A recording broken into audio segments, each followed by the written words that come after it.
What is up, guys? Welcome back to the vlog. We have been pretty busy and I've got a couple surprises to show you guys. One of the surprises is my dad's car is finally back. I want to show you what we did to it, but that is for another video, so I'm not going to show you that today. Got a couple things in the mail. Been waiting on these rear louvers for my my Comp Z, so it's finally here. That looks really nice. I think it just finishes off the back window, but we're going to be focusing on Project Drop Top Drift today. Basically, we are going to be installing some coilovers, or some lowering springs actually. This is my old lowering springs I used to run on the Pink Z. They did me really good. I never had an issue with them. I did end up going to BC's, but I'm going to end up putting these on this car just to get it nice and low, just get rid of all the body roll, because there's a ton of body roll. An update on the cage is we got it home, we finished everything up, and we painted it. So I went with a semi-gloss black, just keeping it pretty simple. I think it just kind of wraps everything up and it keeps it kind of low-key looking. But the black on it just really just made it look a lot nicer, and we also did the same with the front. We got the whole front end and just painted everything all black, and like I said, it just looks so much better in the front end. So cage and the tube chassis is done. We went ahead and installed those hood pins. So we've got some hood pins on here to keep the hood down. Don't have to use that ugly ratchet strap on the front anymore. But the biggest thing we've done is we finally got a welded diff. So we've basically taken the diff out, we welded it up, put it back in, and the diff is welded, but you can really feel the body roll when drifting, mostly because of the ride height. It's just so high up.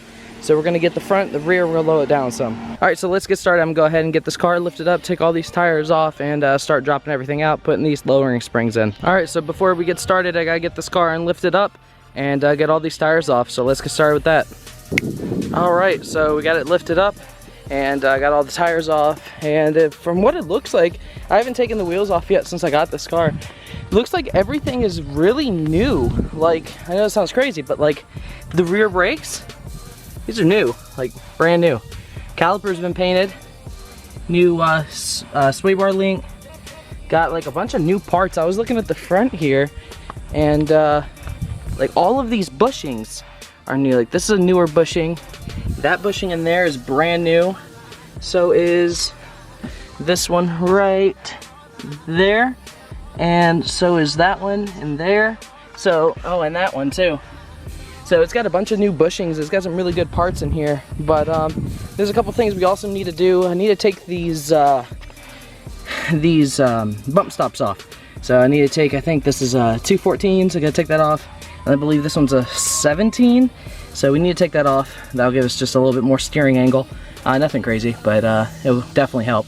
And then we gotta take these coils out and get those lowering springs in, which I've already got them on the old struts, so I'm just gonna use those struts. It'll save some time. But yeah, it's really weird. Like, even though this car is a muscle car, it's like everything on it's really in good shape.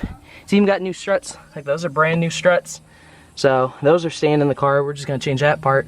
But you can see like some of the bolts, like that bolt's brand new. So they did something back here. Oh, that's the sway bar link again. So it's got a lot of new parts. But yeah, let's get started with that. I'm gonna go ahead and probably start with that front and get those bump stops off, and then pop the hood, take them out, and get those installed. Okay, I lied. I started with the rear. The rear is just so easy to do, so why not?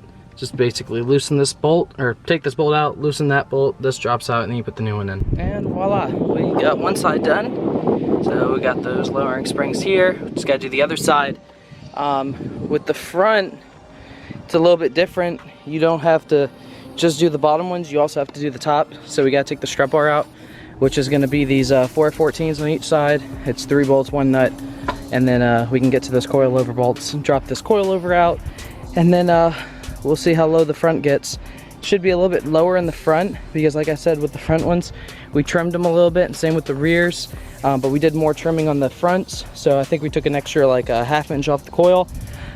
So the front should be nice and low. We'll see. So we got both sides of the rear done. We got those ugly long boys out of there.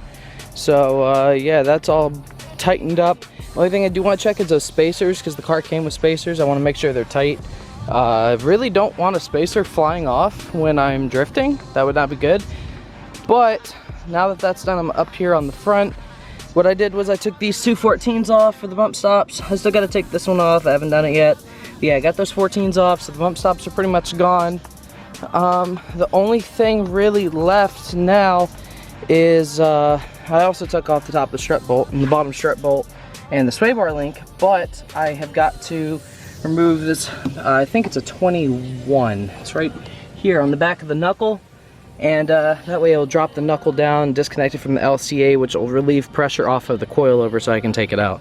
So fun. So we got this side totally done. Took just a little bit longer than I hoped it would take, mostly because all of those polyurethane bushings just make it an extremely tight fit. So like the strut bolt right there, the mount barely slips on because of those polyurethane bushings. It makes the mounting point a little bit wider. So it's like just a bunch of messing around with the suspension to get it to fit, but it's done. So we're gonna replicate the same thing on this side and then lower it down and see how much lower we got. Hopefully it gets rid of a lot of this body roll. All right, got both the fronts done, got the rears done, everything's tightened up on top, put the strut bar in. Just gonna put the wheels on now, lower it down and see what our ride height is. Hopefully it doesn't have any issues with the front without the fender, we'll see. All right, all 4 wheels are on and we gotta hurry up because we got a bad storm rolling in. So, oh wow, that is a lot lower. That is crazy. Fitment in the back is perfect.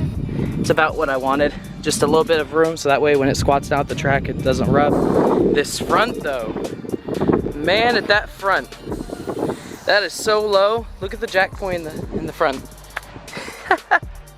We might have to trim that a little bit, but yeah, this is a lot lower. It's just this storm is getting really bad. As you can tell by the wind noise, it's getting really crazy out here.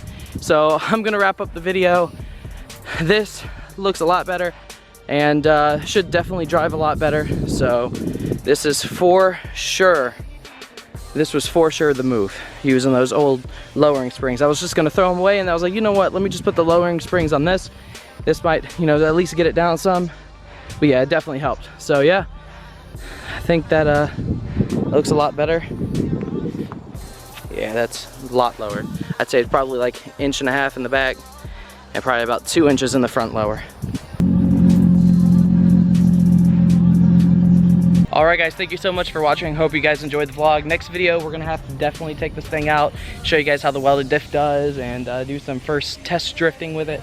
But until then, you know, we're gonna have to hold out because all this rain kind of kills it for us. So yeah, stay tuned. Hope you guys enjoyed the vlog, and we'll see you guys in the next one.